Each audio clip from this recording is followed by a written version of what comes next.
jelang pemindahan jenazah Paus Fransiskus pada pukul 9 pagi waktu Vatikan atau pukul 14 waktu Indonesia Barat, sekitar 30 menit lagi begitu. Selain antusias warga, sejumlah media juga sudah bersiap untuk mengabadikan momen prosesi pemindahan jenazah Paus Fransiskus dari Santa Marta ke Basilika Santo Petrus, Vatikan. Dan kini saudara, kita bergabung dengan Duta Besar Indonesia untuk Vatikan, Trias Kuncahyono. Selamat siang waktu Indonesia, Mas Trias. Selamat siang, selamat pagi waktu Roma. Mas Trias, ini bisa diceritakan kenangan apa yang sampai saat ini masih teringat momen bersama Paus Fransiskus? Ya, selamat siang. Terima kasih banyak telah mengundang saya untuk bicara pada pagi hari ini. Ya, kita pagi hari ini sebelum kita bicara, kita sama-sama nanti saat pemindahan jenazah dari Santa Marta ke Basilika ya, tadi disampaikan oleh Yan, jam 9 nanti. Jadi dari pagi sudah banyak peziarah umat yang antre untuk masuk ke sana.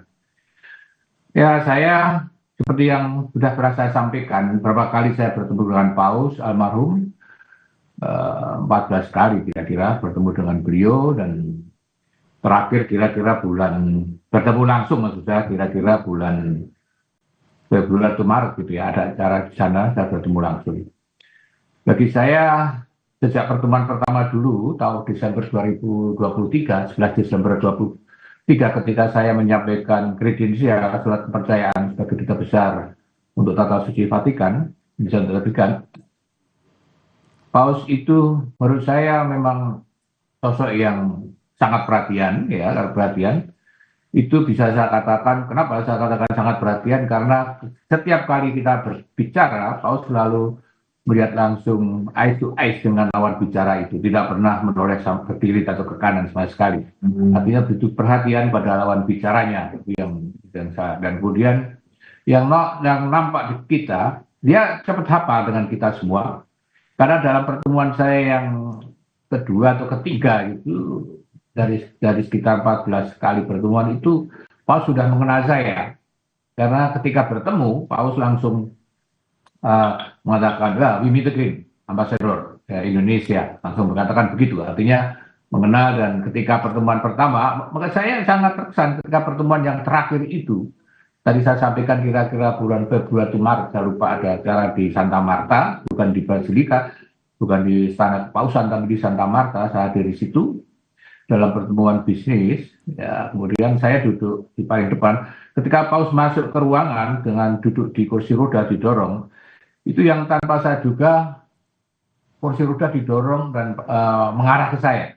Jadi Paus persis berhenti di hadapan saya, dan saya berdiri di situ. Paus, saya kaget, mengarah ke saya, Paus ke sana, dan kemudian seperti biasa saya nyalami beliau yang menyampaikan sebelum saya mengatakan Indonesian Ambassador.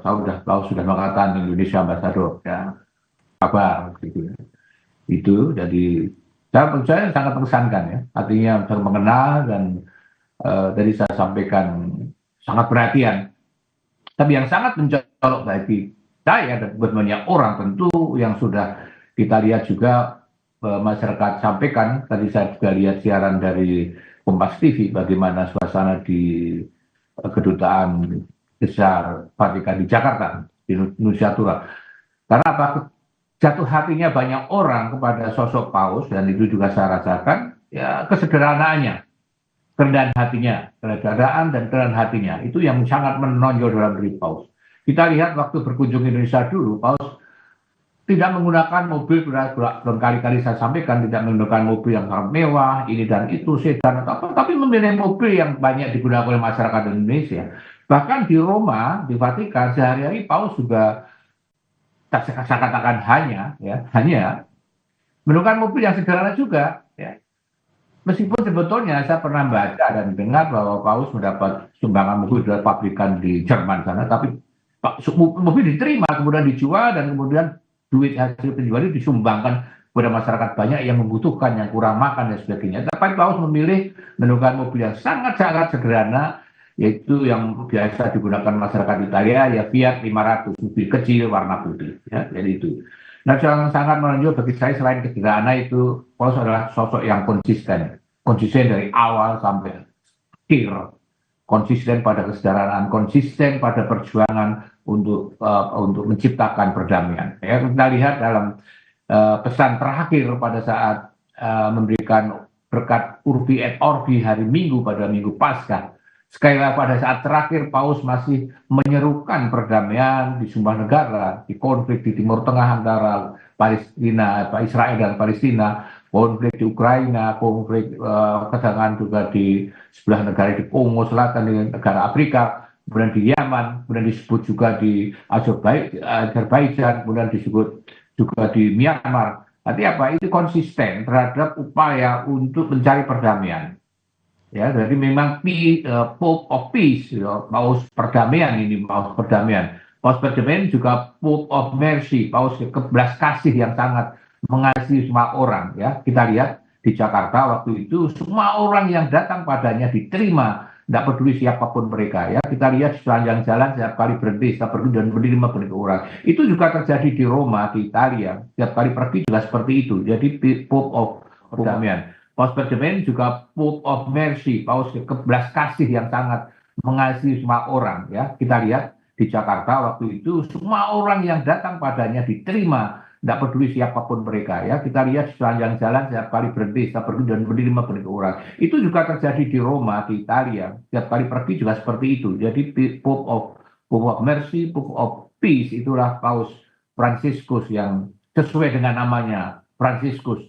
Yesus adalah Yesus Asisi adalah seorang orang kudus dari Asisi yang memperjuangkan kesederhanaan dan hidup dalam kesederhanaan seperti yang dilakukan oleh Paus Fransiskus dan juga pejuang kemerdekaan, perdamaian. Itu karena pada waktu Satu Fransiskus dulu pecah perang salib, kemudian mendatangi Sultan di Mesir untuk tidak usah dilanjutkan perang ini, mari kita damai saja. Meskipun usaha itu gagal, tapi itu adalah cerminan bahwa usaha Satu Fransiskus dulu untuk mengusahakan perdamaian dan sekarang dilakukan oleh beberapa waktu lalu sampai terakhir oleh Paus Fransiskus. Saya rasa ini catatan yang sangat penting bagi Paus Fransiskus. Kalau saya katakan apa yang saya kenal, satu hal yang tidak boleh dilupakan adalah Paus Fransiskus ini sangat peduli pada lingkungan hidup, ya, pada lingkungan hidup. Dengan Paus mengeluarkan ensiklik yang namanya Laudato Si, itu sangat penting menurut saya. Seorang pemimpin yang sangat peduli lingkungan hidup. Padahal kalau kita lihat bandingkan dengan negara Vatikan City hanya 44 hektar, enggak sama sekali, hanya ada taman sedikit di belakang Basilika, ada taman di Istana Kepausan. Justru dari negara yang sangat kecil itu yang peduli pada lingkungan, saya rasa itu sangat sangat menarik. Begitu ya. Baik, ini meninggalnya Paus Fransiskus menjadi duka dunia, Mas Trias. Lalu bagaimana sebaiknya di Indonesia ini menghadapi masa kedukaan ini? Mengingat kunjungan Paus ke Indonesia menjadi momen yang tak terlupakan bagi masyarakat, sementara umat di Indonesia juga tidak bisa melihat langsung ke Vatikan sana. Seperti apa, Mas Trias? Ya, saya rasa saya harus mulai bicara dari ketika saya bertemu Paus tanggal 20 tahun 23, ketika saya kembali menyampaikan undangan kepada Paus, undangan pemerintah, undangan presiden, rakyat Indonesia, undangan gereja, undangan umat, agar supaya Paus datang ke Indonesia pada waktu itu. Pada waktu itu ketika saya menyampaikan undangan kepada Paus, Bapak Suci, kembali pemerintah, rakyat Indonesia, presiden, umat Katolik, dan semua masyarakat Indonesia menyampaikan undangan pada Bapak Suci datang ke Indonesia. Jawabannya adalah, ya, saya akan datang ke Indonesia. Tetapi satu hal yang menurut saya sangat penting kalau kaitannya dengan apa yang orang masyarakat Indonesia, adalah Paus sangat perhatian, sangat terkesan, bahkan sangat terkesan pada Pancasila dan Bhinneka Tunggal Ika. Ya, itu suatu hal. Maka saya masih ingat ketika di Indonesia, Paus juga memesankan hal itu di istana, juga di katedral, memesankan bahwa Pancasila, bahkan di Pancasila dan Bhinneka Tunggal adalah modal yang sangat penting bagi bangsa Indonesia. Nggak ada bangsa lain yang memiliki Pancasila, ya, yang berbhinneka tunggal ika seperti kita, tetapi bisa bertahankan persatuan dan kesatuan, meskipun harus kita akui di sana sini masih ada kekurangannya, tapi secara umum itu adalah tetap kita bersatu. Itu yang sangat mengesankan kepada Paus. Beberapa hari yang lalu saya dalam wawancara juga saya sampaikan bahwa setelah kunjungan ke Indonesia sampai sebulan kemudian itu Paus masih cerita tentang Indonesia pada siapa saja, kepada para tamunya yang ketemu menemui dia di istana atau kepausan, juga pada umat dalam eh, acara di lapangan Satu Petrus, cerita tentang Indonesia sebut-sebut lagi. Karena itu tadi saya sampaikan sangat saking berkesannya kepada Indonesia yang memiliki Pancasila dan Bhinneka Tunggal Ika, itu tadi saya sampaikan Paus ketika melihat saya juga langsung tahu Indonesia ini, kalau Indonesia, karena sangat terkesan dengan Indonesia. Saya rasa ini yang menjadi penting bagi kita, bahwa seorang pemimpin negara lain, Paus Fransiskus, sangat memuji, sangat terkesan dengan Pancasila dan undang-undang dan Bhinneka Tunggal Ika. Ini yang bagi kita adalah tugas kita. Saya rasa ini rakyat Indonesia, untuk ini seorang pemimpin negara asing pun sangat terkesan pada Pancasila. Dan kita pun Bhinneka Tunggal, kita pun harus sana sebetulnya, yang harus diwujudkan dalam kehidupan sehari-hari ya. Banyak hal yang masih diwujudkan, yang dari Pancasila itu yang sangat dikagumi oleh Paus Fransiskus. Secara umum saya rasa masyarakat Indonesia punya tugas itu. Mas Trias, kita ingat sekali ketika pada pidato terakhir Paus, ia menyerukan terkait salah satunya gencatan senjata di jalur Gaza dan juga mengakhiri konflik di Ukraina. Lalu sebetulnya bagaimana Vatikan ke depannya harus menyikapi pesan terakhir dari Paus ini? Saya rasa Paus Fransiskus adalah pemimpin dunia yang pertama yang menyerukan gencatan senjata. Setelah serangan 7 Oktober tahun lalu, ya, 2 tahun lalu itu, Pauslah kemudian yang pertama kali menyerukan gencatan senjata dan kemudian mengkondem serangan itu, ya, Israel ke Palestina. Sehingga waktu itu Israel memprotes. Dan kemudian sampai terakhir tadi yang katakan sampai kemarin pun masih menyerukan perundingan gencatan senjata, karena Paus melihat bahwa perdamaian, ya, itu adalah kekayaan manusia. Kalau manusia adalah perdamaian, peperangan adalah kekayaan manusia, ya kan? Sehingga Paus memberikan perdamaian. Nah, sikap tata suci Vatikan sangat jelas terhadap masa depan Palestina. Tata suci sikapnya persis seperti Indonesia, yaitu mendukung two-state solution, solusi dua negara antara Israel dan Palestina. Itu yang sejak awal dari sikap dari tata suci, dan itu juga sikap Indonesia. Karena itu tata suci Vatikan sangat mendukung berdirinya negara Palestina, dan kita juga. Dan karena itu pula saya sampaikan, Vatikan, Paus menentang ketika Amerika dan Trump menyuruhkan untuk mengeluarkan semua orang Palestina keluar dari Gaza, harus keluar itu, harus dicabut, pindah kemana-mana negara lain itu. Itu Vatikan menentangnya. Karena apa? Dengan keluar dari Gaza, menurut Imat Vatikan, saya dapat baca ini adalah mereka akan kehilangan tanahnya. Ya, bagi Vatikan, Palestina adalah tanahnya orang, Gaza adalah tanah orang Palestina. Ya, jadi kalau mereka keluar dari Gaza artinya akan kehilangan tanah itu, sehingga gagasan untuk mengeluarkan orang Palestina, orang Gaza dari tanah Palestina ditentang oleh Vatikan. Dan saya rasa ini adalah sikap yang pasti akan diteruskan oleh pengganti Paus yang mendatang, bahwa inilah sikap tata suci, sikap Vatikan terhadap Palestina yang mendukung two-state solution. Dan karena itu meninggalnya Paus kemarin saya baca dari Vatikan itu, bahwa orang-orang Palestina merasa sangat kehilangan sosok yang sangat mendukung, sosok yang seorang pemimpin yang bagaikan saudara merangkul mereka dalam kedukaan itu. Yang itu karena mereka merasa sangat kehilangan. Sekali lagi saya rasa sikap tata suci ke depannya juga akan tetap sama tentang mendukung two-state solution dan menentang dikeluarkannya orang Palestina dari Gaza. Baik. Kira-kira itu. Ya, artinya perdamaian selalu digelorakan oleh Paus Fransiskus, juga ia concern perdamaian yang ada di jalur Gaza. Mengingat juga kami mendapatkan informasi bahwa Paus ini hampir setiap bulan melakukan gereja di jalur Gaza untuk menanyakan bagaimana kondisi di sana. Terima kasih telah bergabung bersama kami, Duta Besar Indonesia untuk Vatikan Trias Kuncahyono. Sehat selalu. Terima kasih. Dan saudara, breaking news Kompas TV terkait jelang prosesi pemindahan jenazah Paus Fransiskus ke Basilika Santo Petrus akan kembali sesaat lagi. Tetaplah bersama kami.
Per risorgere con lui, aspergiamo il corpo del nostro Papa Francesco. Rendiamo grazie a Dio che aspergiamo il corpo del nostro Papa Francesco. Rendiamo grazie a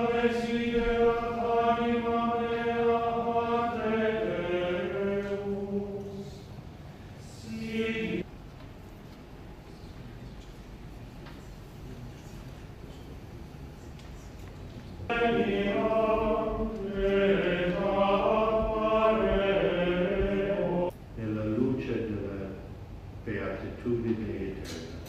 Per Cristo, a una vita nuova in Cristo, nello Spirito Santo.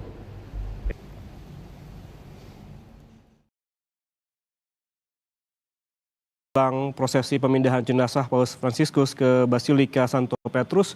Dan ada juga informasi saudara, pada tahun 2023 Paus Fransiskus menyampaikan keinginannya untuk dimakamkan di Basilika Santa Maria Maggiore di kota Roma. Basilika ini selalu menjadi tempat doa Paus Fransiskus sebelum keluar negeri dan setelah kembali. Berbeda dari tradisi para paus sebelumnya yang dimakamkan di bawah Basilika Santo Petrus di Vatikan, Paus Fransiskus memilih Basilika Santa Maria Maggiore di seberang Sungai Tiber di Roma sebagai tempat peristirahatan terakhirnya. Gereja abad kelima ini sudah menjadi makam bagi 7 paus. Paus Fransiskus berdevosi pada Santa Maria, Ibunda Yesus. Ia selalu berdoa di gereja ini sebelum berangkat ke luar negeri dan setelah kembali. Pada 12 April lalu, Paus Fransiskus berdoa di depan ikon Santa Maria yang paling sakral di dalam Basilika untuk menandai dimulainya Pekan Suci yang berpuncak pada Paskah 20 April. Basilika Santa Maria Maggiore juga menyimpan peninggalan palungan bayi Yesus. Misa malam Natal pertama dimulai di sini dan terus dijaga hingga kini.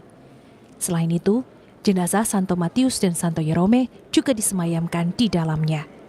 Kekayaan sejarah dan seni yang terinspirasi dari iman membuat Basilika Santa Maria Maggiore bukan sekedar tempat ibadah, tetapi juga ruang spiritual yang menyentuh emosi pengunjung. Saudara, yang Anda saksikan saat ini di layar kaca merupakan visual terbaru di mana memang pada siang ini akan ada prosesi pemindahan jenazah Paus Fransiskus ke Basilika Santo Petrus. Jenazah mendiang Paus Fransiskus akan dipindahkan dari kediamannya di Casa Santa Marta untuk disemayamkan di Basilika Santo Petrus, Vatikan pada siang ini.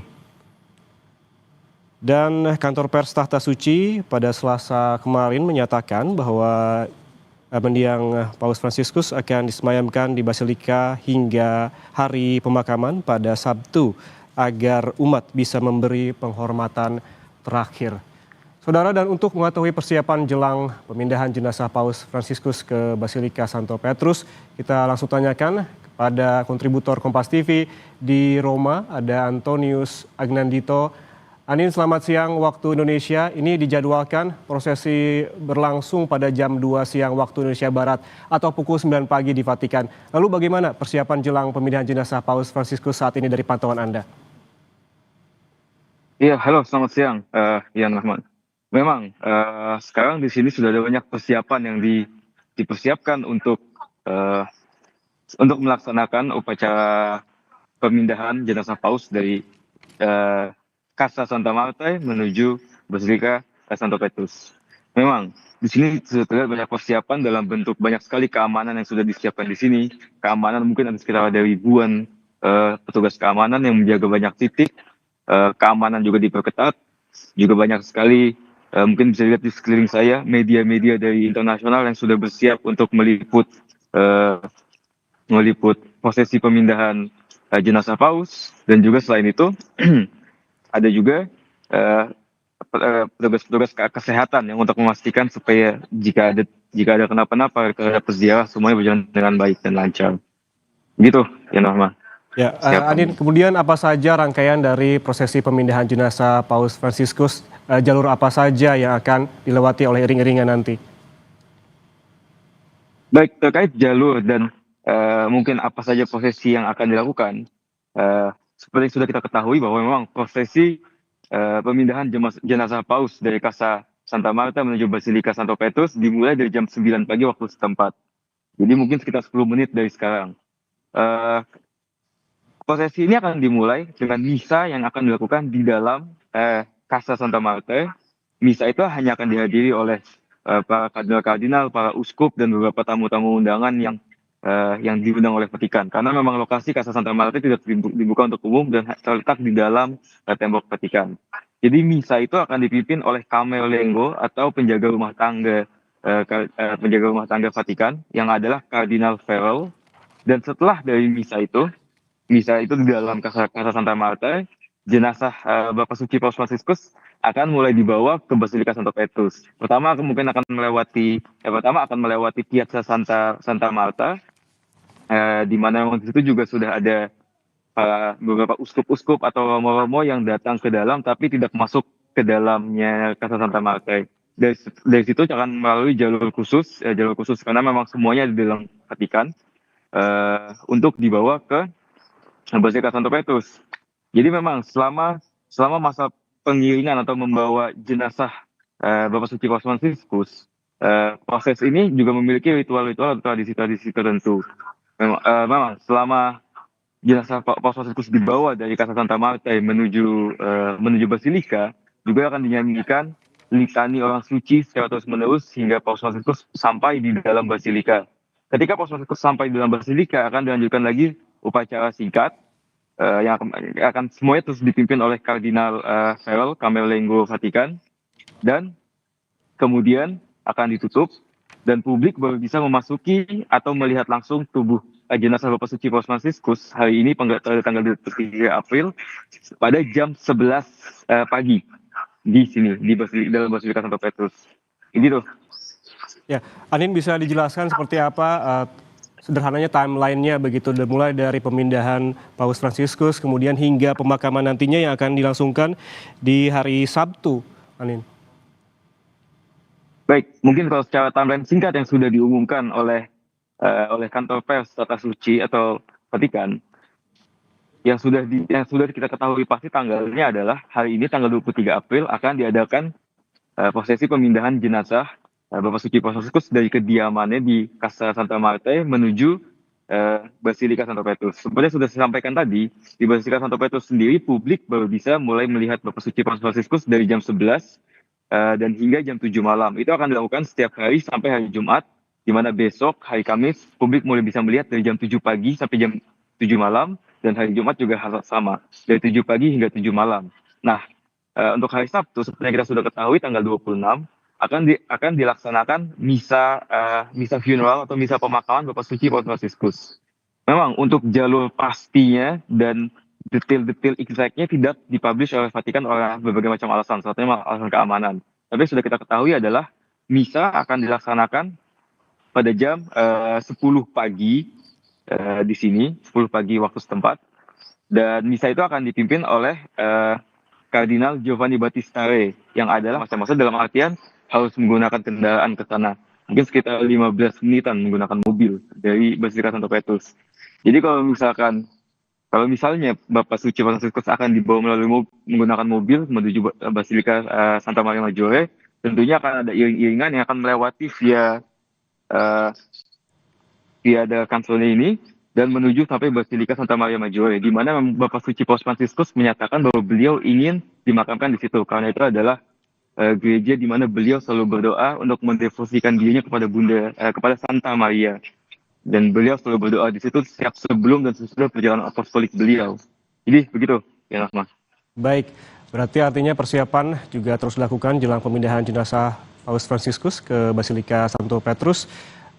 Terima kasih kontributor Kompas TV di Roma. Nanti kita juga akan terus menghubungi Anda bagaimana untuk mengupdate informasi di sana terkait dengan jelang pemindahan jenazah Paus Fransiskus ke Basilika Santo Petrus. Terima kasih.